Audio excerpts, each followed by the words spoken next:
So I would like to discuss about different approaches and which one is reasonable to select. So like the idea is to create an algorithm to help farmers to design crop polyculture. So of course, any algorithm cannot replace the experience and experimentations, but at least to facilitate with this. And I have started this, my original idea was a trait-based approach. So basically, based on farmers' preferences, which cash crop they want to grow and what are the specific requirements of this crop, and based on site limitation like soil characteristic, disease problems in general, and for these crops, climate and microclimate. So it will be the main focus. And then basically we use this ecological model. So we maximize functional complementarity. It's temporal, different growth rate, lifespan, like in terms of rotational, spatial, like shoot and root architecture, and also like it could be placement of resistant and susceptible cultivars. So for example, in case of agroforestry and or orchard systems, it could be like checkboard planting. So for example, when we iterate mature forests, as Sonia already told, that farmers don't want to plant it as close as possible, and probably it won't be very species rich, but we will also have like another squares on these checkboards of young forest, young orchard where they could plant some crops, for example, and specifically to attract pollinators if you're talking about almonds. Yes, so then chemical, of course, different form of nutrients used, and availability of resistance genes. Then to enable facilitation in terms of growth conditions and in terms of resource availability, increase functional redundancy. So permaculture approach basically, or adapted to permaculture, that several species in one group. And one also interesting thing is optimal expression of complementary traits. So basically there are a bunch of researchers showing that domestication led to the loss of this coexistence traits, and they are better expressed when there is a competitive interaction or stressful conditions. So maybe this also should be encouraged or considered. And of course, there are many trade-offs which should be incorporated into the algorithm, from resource competition, like allelopathy, nutrient leaching, heterospecific pollen transfer, and so on. And like, of course, we need to support biological control and pollination services in terms of resource continuity, staggering flowering time, diversity of these resources, and also providing a habitat which is perennial plants, ground cover, plant litters, and the output which I see is could be for industrial agriculture, which should species poor, like maybe up to five crops, and for high diversity polycultures. Now I place main accent still on middle farmers who grow crops for both commodity market and yes, and just the local market. And the second, so this first, it's just very kind of relative. I call it so-called trade-based approach. The second, I would call experience-based approach. So, for example, we could integrate in this information, in this algorithm, the information about farm or specific crop management. So for example, if we are talking about no-till farming, there should be a certain level of biomass production and this mulch stability, that the seeds could be broadcasted on the surface and they will be covered. And then as for organic farming, maybe the main constraint is nitrogen supply and also nitrogen scavenging, especially if you're applying legumes in winter. So that's the big constraints. And then about plant livestock integration is that the livestock should be removed 60 days before harvesting. So it's and also the question about this cover crops. So it should be either naturally terminated or mowed. We in the algorithm we could ask about which kind of farming are you doing, and based on that we would develop respective direction for this algorithm. It could also include more elaborated information about site, farm, or production activity, classification. Also, this included information about phytosanitary situation or nitrogen balance after crop, before the next crop, so-called carryover effect. So this layer of information, of course, depend on expert knowledge. It could be also expert-based rule on a specific successful or not successful combination of crops. One of the algorithm, which is called rotor, includes the information about crop production activities. Other algorithm for crop rotation, they used a national soil rating, which is also presumably more specific and expert information. Such activities might include application of manure or straw or production of forage grass, which is partly similar to permaculture, is mimicking the structure of local natural communities, which is used in the algorithm CupFloor. It's called phytosociology, and it's based that in the similar environmental conditions within a bioregion, we should expect the similar structure of plant communities. Another layer of more specific information can be used when we are talking about cover crops or subsidiary crops, like a specific method of seeding, specific method of termination, suitability for local conditions. Specific design principles for particular systems. So for example, again, in this algorithm CupFloor, they define different number of groups and plants which are reasonable for haylage and for pasture sward systems. So also it could be just farmer-based rating of combination of combination and of particular crops, like based on the ease of management and economic performance and I don't know, wheat situation with this crop. So like this kind of information. The last issue that should it be the algorithm just in general for designing polycultures, or should it be the algorithm for specific polycultures? So of course, if you want to integrate the expert knowledges, this should be probably specific. So now I'm working um, on the algorithm for nut crop polyculture.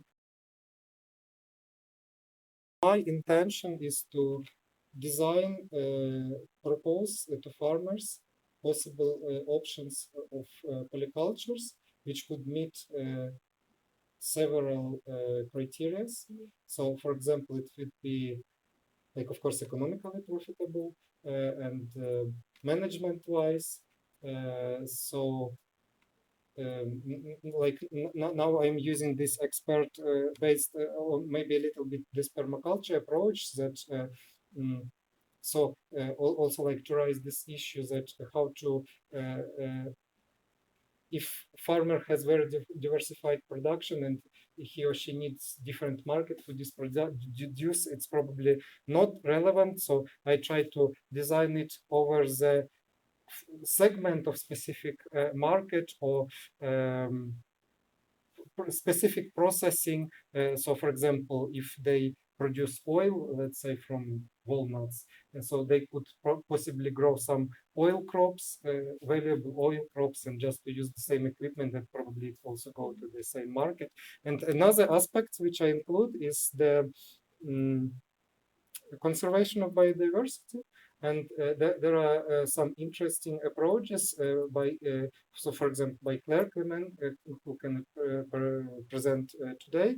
But if you know the information about pollinator visitation rates on the local plant species, so you can design polycultures with a limited number of species. So, for example, for her, it was 9 species, which could satisfy the needs up to something like 97% of local pollinators.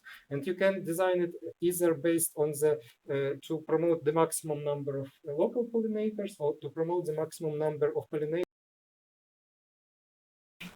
So is the plan for this initially to be for like a region in Ukraine, or are you hoping to do something that does? So again, it's like it's such a difficult question about the scale of this.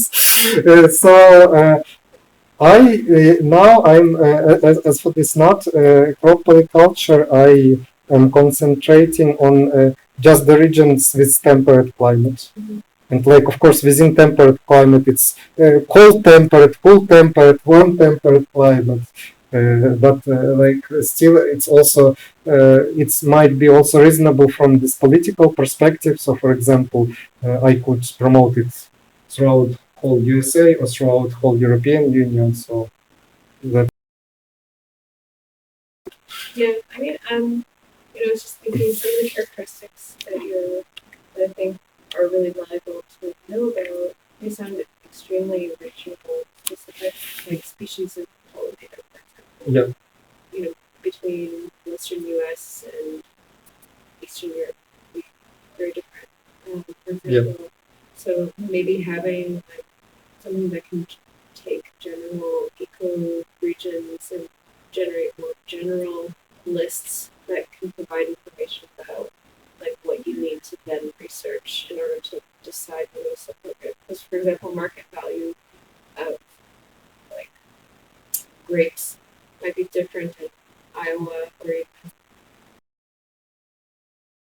Well, I think that it also would depend on the marketing strategy. If it's organic, or is it local market? Yeah. Is it CSA, or is it like this? The market value can be set up. For example, in Canada, in Saskatchewan, the market value of radishes is extremely high, and everywhere else in Canada you can't sell them. It's like nobody will buy it. Yeah. So I think it's so I think it's really interesting to have the ability to like append a database with additional local information to create a structure that can take limited information to create general suggestions, and then as you can append more specific information. So, like about this profitability, so hopefully it is possible to take this information online from like these local markets. Like, of course, to some extent, I understand.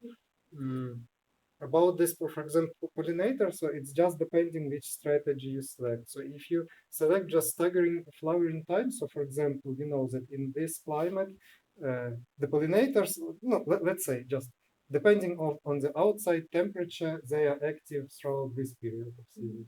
So you could design polyculture to cover all this period. And then depending on which cash crop you have, it's just exclude this flowering period. So, or also, like for example, farmers could specify because they know local situations. For example, they know that their neighbors they're growing, let's say, sunflower every year. So they know that in this period they do have a lot of floral resources, but in early spring or late winter they don't have. So they could just specifically say that I need resources. So it'll be like a detailed interface where a farmer could customize. Yeah. So it's just the question, the level of this customization and. The more geographic scope you want to cover, the more you have to go with the qualitative indicators, not the market value of branches, but it's a high flow. I was going to say this before you said high value. Yes, that's very good point. And yeah, once you get down to a region, then you can be more specific. Mhm. Yeah, I mean, You know. maybe some kind of general standards, like for example, many nut crops or fruit crops are profitable. You know, some of them highly profitable.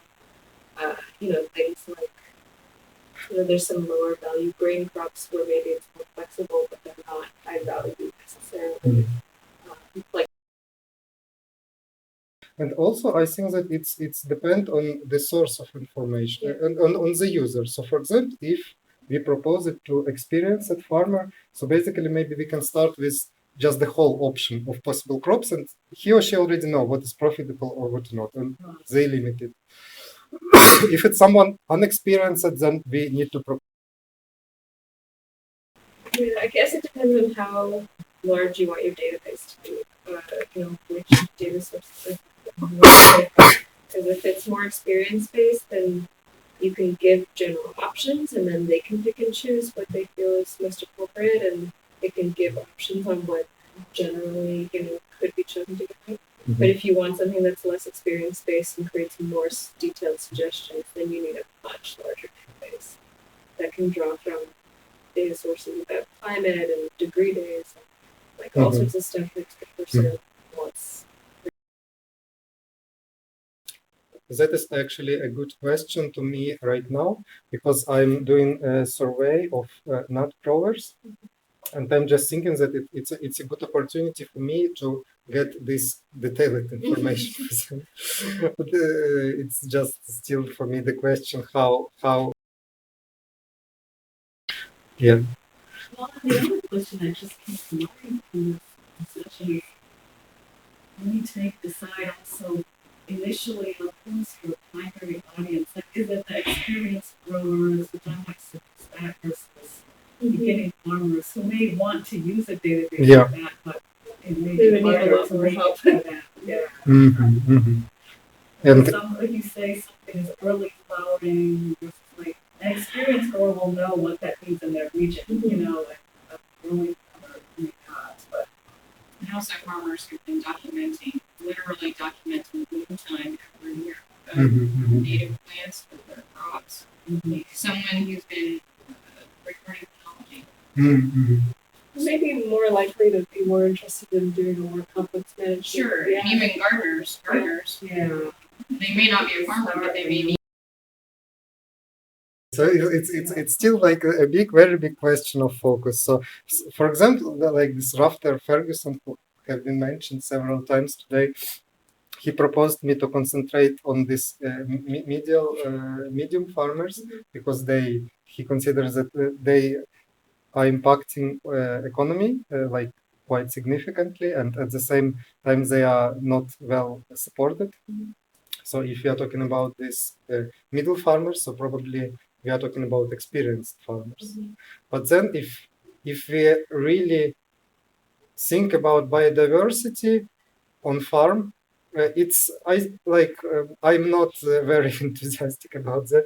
I think that it's the people whose main motivation is not just money who will do this, and these are probably some new people.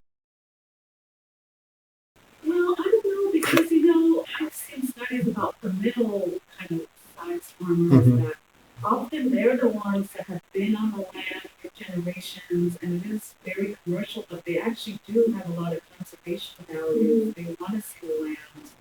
You know, stewardship of land is a big term. And so, I don't know. I wouldn't necessarily go in with that assumption that A lot of these they're not. a lot of these new technologies, there's going to be, you know, the majority of the operators are going to be risk averse. They're not going to be interested in this. But there's a certain percentage of, especially more experienced farmers, that they're like hungry for a new innovation. They are early adopters of technology. They, you know, tend to seek out new methods, and so like if you're looking for a group that would do that, I think that they would be an excellent candidate, because they're the ones who will look at it.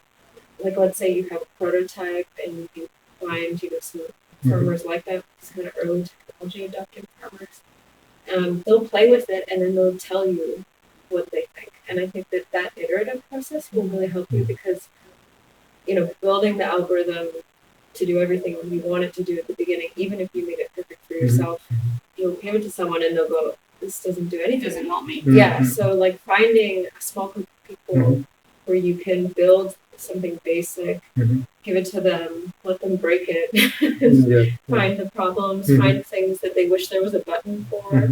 You know, they'll tell you what they want. And then that'll create a product that, you know, you can either expand to a different region or, you know, bring to a different group. And also, like, it's important when you promote it further, it's important also to include more this information based on experience. So we really need to find these people who are motivated to try this, contribute with their experience, and then we can promote it further. I think it's a good way to do it. Have you heard of pasture map? Pasture map? The application. It's for cattle ranchers, and they're basically doing this nationwide, but for managing their cattle and what they're eating and when, and moving them from different paddocks to different paddocks, and Look for intensive rotation. they're doing quite well. So, but what they found is exactly what she was saying. Once you get it into their hands, they're going to tell you what they need and how they need it to work. So the quicker you get a basic infrastructure, you know, an interface out there that's easy to use for them, they'll put it into practice. But if it's not easy for them, they have limited time. Yeah. That's Yeah, I mean, you have to be careful. Like it can backfire. Right. I've seen that before. Something that's totally not working. It's like, okay, this is not going to ever help you. It's not a positive first experience. Have it be simple but worthwhile or something. Yeah, some people implement like really, you know, getting a very basic software together, even sometimes using like spreadsheets that can do very simple calculations and selections. You know, it's not very elegant or useful if you want to expand, but like creating a prototype that can that works well enough to get feedback. You know? And so far, all this algorithm which I saw, they are quite specific. So either, like, of course, they are all specific in scope. So, for example, it's either just cash crops or rotation schemes. They are very geographically specific. So probably the biggest range I was just the whole country, France. It was about designing all these grasslands and swords. So, like, I even don't know if this kind of bigger regional approach, if it's I feel like if you start in one region, you get a sense. I know you have to start small and get a sense. Right. And maybe it will be out of the region, but I feel like Because I feel like you might be surprised with the feedback you get. You might get a suggestion for an idea that you haven't considered that will make it easier or more difficult to take to other regions. But I think the general idea of like, you know, creating something that can help you decide if you have people who can give specific information about experience, that's really great. You know, maybe even having software that can store that information. Like if it's being trained by farmers who are giving it really good information. You even have software that can learn a little bit, you know, have some kind of like machine learning. But I know. I mean, if you truly want to make like something that is like an international tool for polyculture, you know, hiring someone for 2 months to code it, you know, sometimes can be useful. But yeah, I think it's an interesting thought, and certainly, like if you can pilot it in a smaller region where people feel receptive and see what they say and what they want out of it, then taking it to a bigger scale is easier because then you have a sense of what data you absolutely need, what data is not that important, and maybe then it becomes a very big project, or maybe it becomes more simplified. Maybe people just want suggestion mixes, like even just knowing, okay, I have almonds and they're this age or just planted or haven't even started yet. Mhm. And, you know, maybe it's too shady to grow half of the polyculture plants that they were thinking of, and having even just a mix of like, this is we have almonds on a very sandy soil in a Mediterranean climate. These are options that suggested. You know, that's a very broad. Yeah, you can do something very broad and very generalized, and it requires that to do research, or you can do it much more specific. Yeah. That's good to forward them, to give them research instructions. Since that it's. So, now I maybe because I had two more sections, and basically we have just 20 minutes left. So I want to discuss the next part of this is the participatory design and citizen science for testing and crowdsourcing for updating. So, of course, it should be collaborative design with farmers, researchers, and permaculture designers. So I already applied some of this idea of functional integration, and then functional units like hedgerow, young forest, mature forest, or more valuable but sensitive crops which should be sheltered. Like a little bit like that. So basically, like what I'm doing now, I'm doing survey with all these groups, and then it will be followed by the workshops where we would revise different diversification just pathways, not at the species level, but pathways. And then we will think how we could integrate them. So, like, for example, just if we have these almonds, we could plant the hedge growth with flowering species, and this flowering species we could select in a way that they could produce some edible berries, and also we could suggest like a complementary production of honey, and like I think it's kind of very hard to propose something to these big almond growers because they really the size is huge. But maybe in this situation we really need to concentrate on this flowering crops and some supplementary honey production or like whatever will work for them.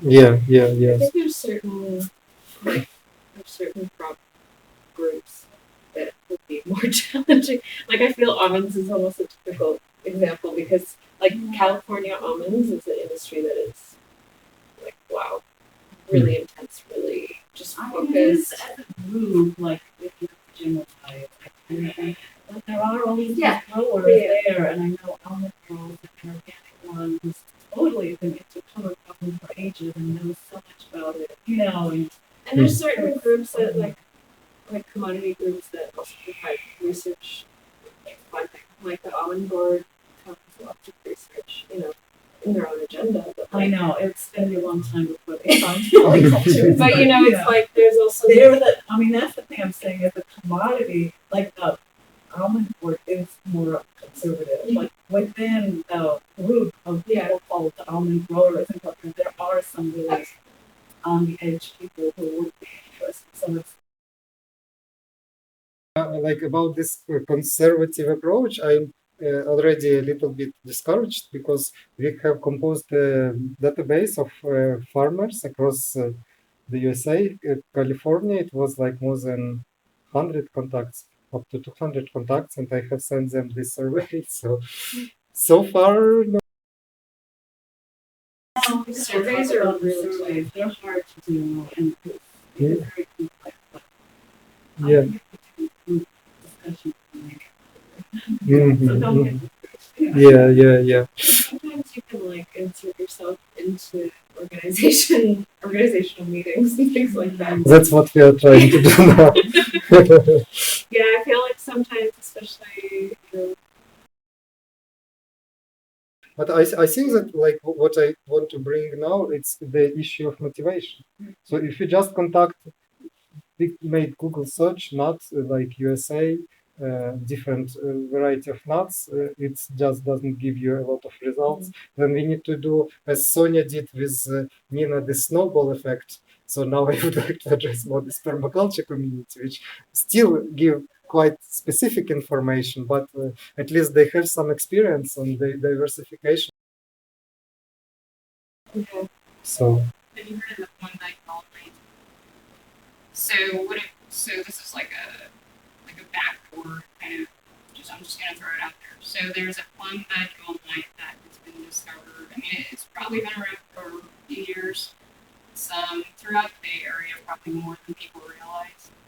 And in Turkey, there's question as to whether the mite here is exactly the same genetic baseline in Turkey. But in Turkey, it's actually killing tropical berries. So California River Growers is not sharing apricot scionwood at all as of this year, as of last month, for the first time. So, like, perennial polycultures, if there's some way to, like, the almond industry, I mean, it seems like they should be funding research into preventing this fall from spreading, but they're not doing anything. The state isn't doing anything. It's classified as a Class A, like the highest threat, but no one's making a development.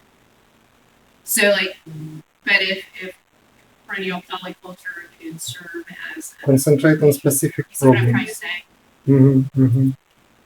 Yeah, that's true. So about this research, like the first question, do you want to test this? And if you want to test, like, how specific we should go. So, for example, if you're talking about this nut crop polyculture, so let's say we pick up one polyculture, let's say for almonds, then it means that we need to test it just to get some feasible result for progressing with this system. We need to test it across all kind of climates, temperate climates, on all kind of soils, like with repetitions. So like already this seems a lot. And then even like with this almond, so it could be different pathways for the diversification. So it could be just with cover crops, it could be with livestock. So just this all kind of brings this, make it huge and maybe even unrealistic.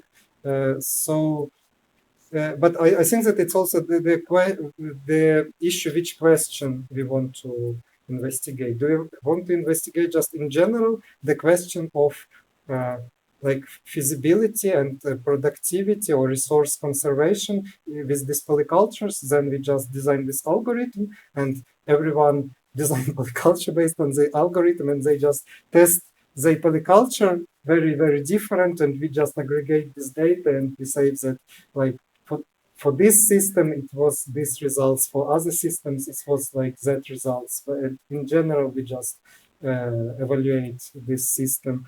Like also maybe we could go more specifically to like most popular options like cover crops. So for example, we could just only test the cover crops combinations for these different conditions in, let's say, this almond orchard.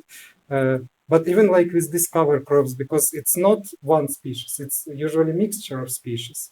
And we could apply, for example, some mathematical modeling. So for example, if we could test bee species combination, and based on the performance of them, there is already published results. So we could design this multi-species, the most productive multi-species model. The question with this, it's like this grid line experimental design.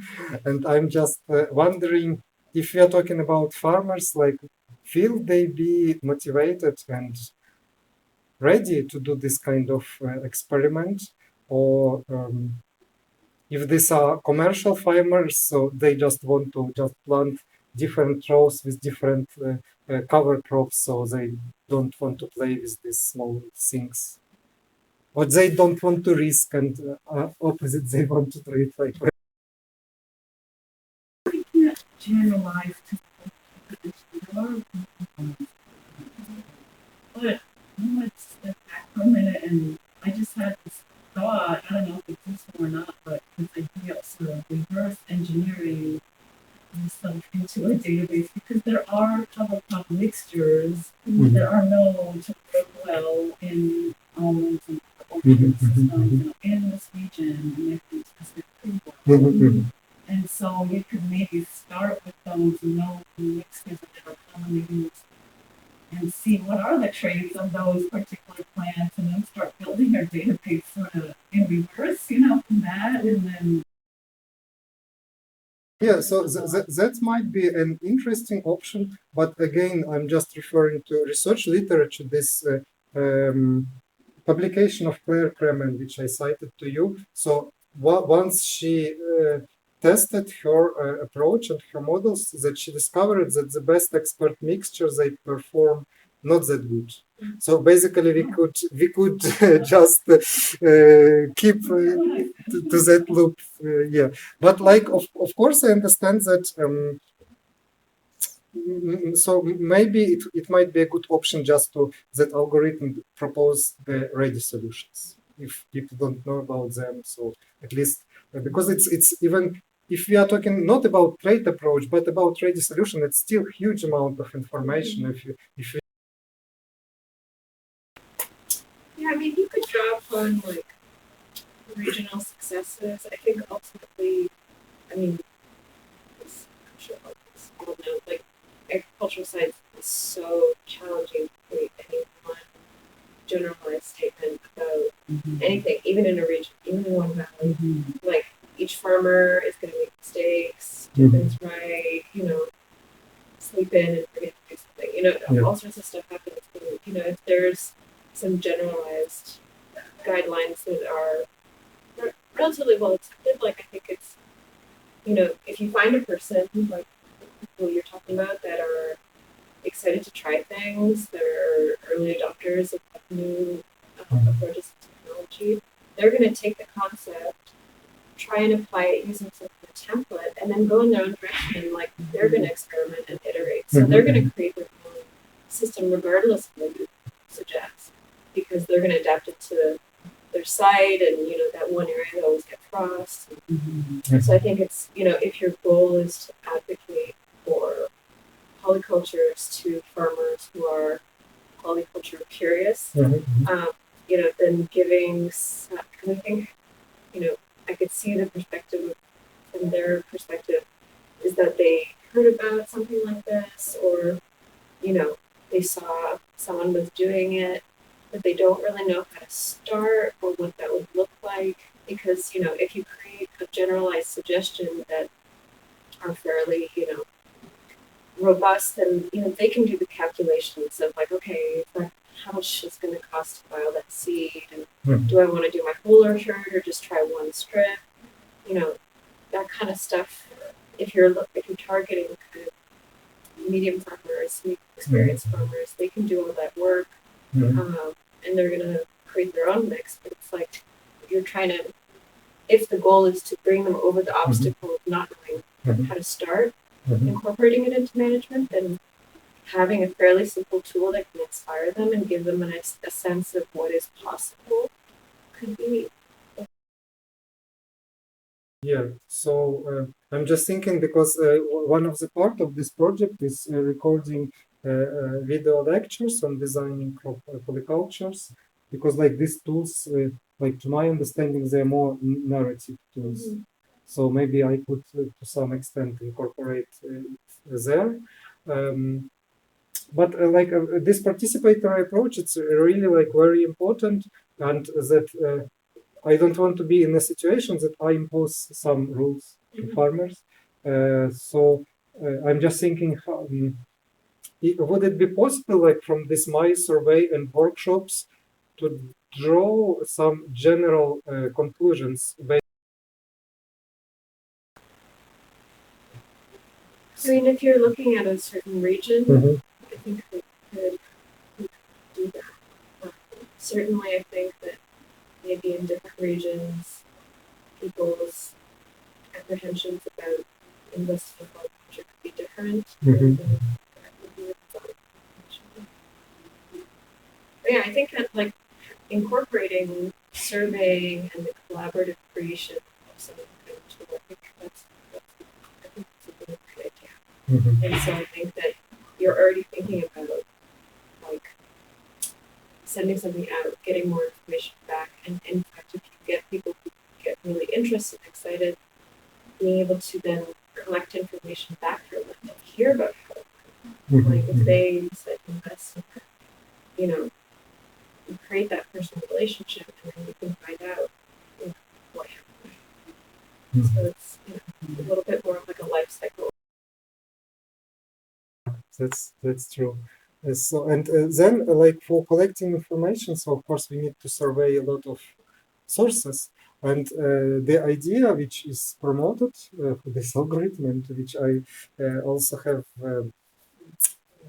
some understanding, the idea to incorporate is the crowdsourcing is to propose some kind of interface where people could deposit information based on their experience. So, for example, like here, it's not very well seen, but you can see it is spreadsheet from the Grow Observatory. I wrote for them the review on attracting pollinators. So basically, for each article, they have like this. I don't know how much it's here. 30 or 40 questions. You analyze each article and you just group this data into this extensive spreadsheet. And of course, like they give very specific information on the climate, microclimate, soil, economic performance, and so on, so on, so on.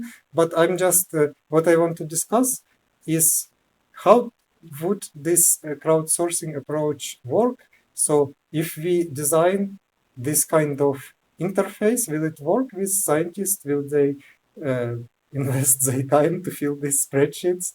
Or we need coordinators who will do this work, and like what would be the best way to just collect this?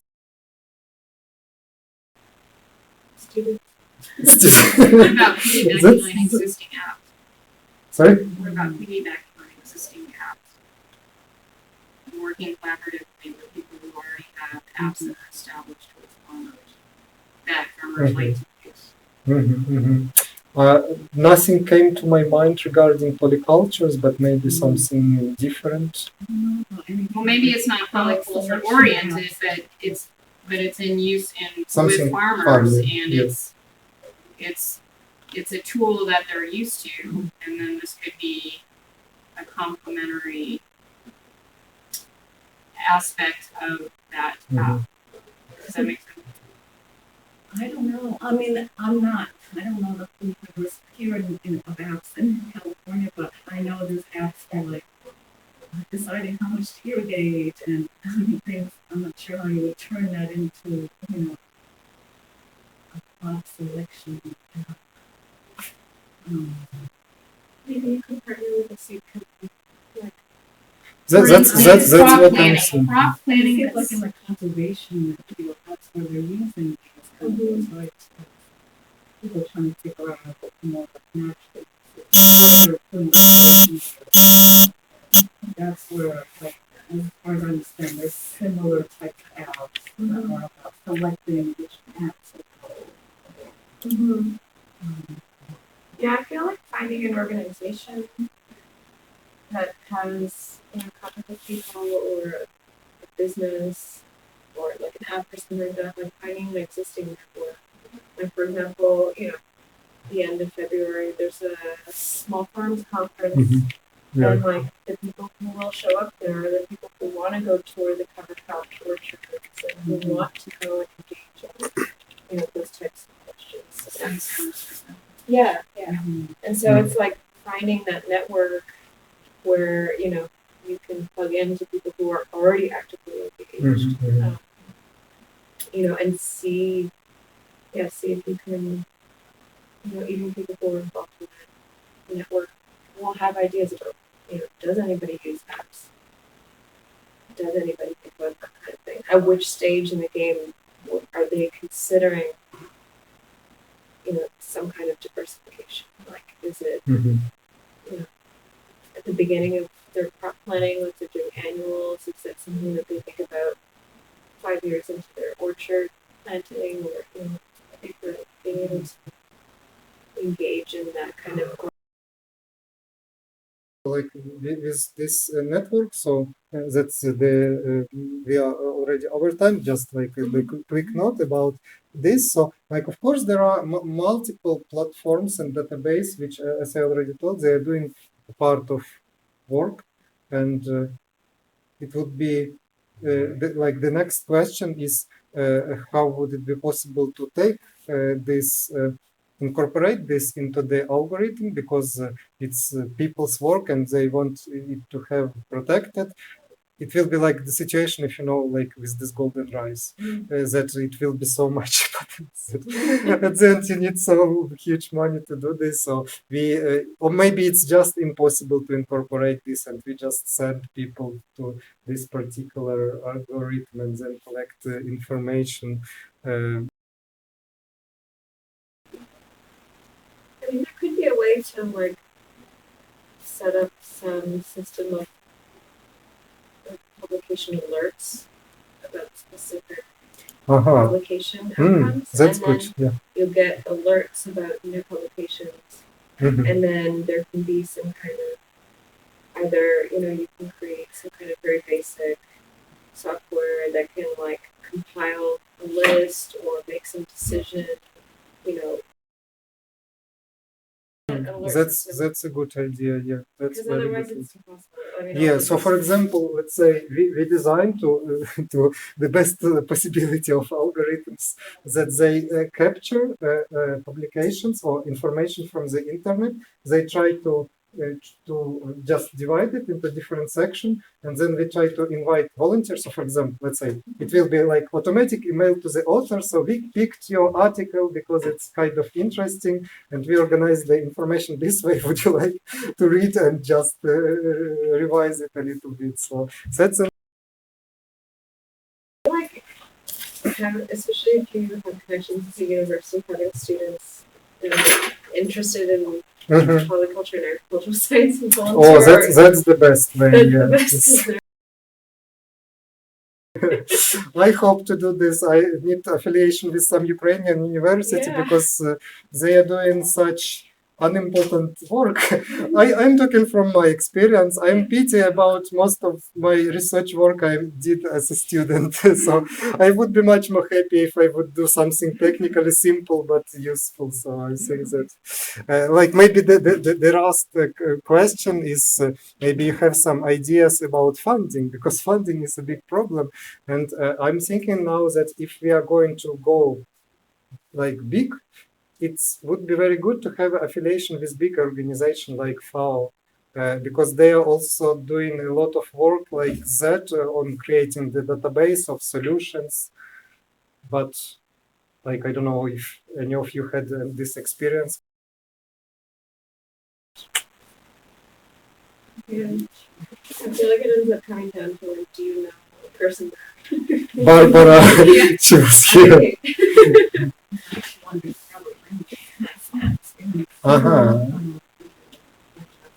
Colleague who recommended him has Because I think that it's kind of very specific approach. It's not that I just search for postdoc or apply for grants. I need to apply for them to allocate funding for this program. Yeah. So that's challenging. Okay, so I think that we need to thank and finish this. So thank you very much for your contribution. A lot of good ideas.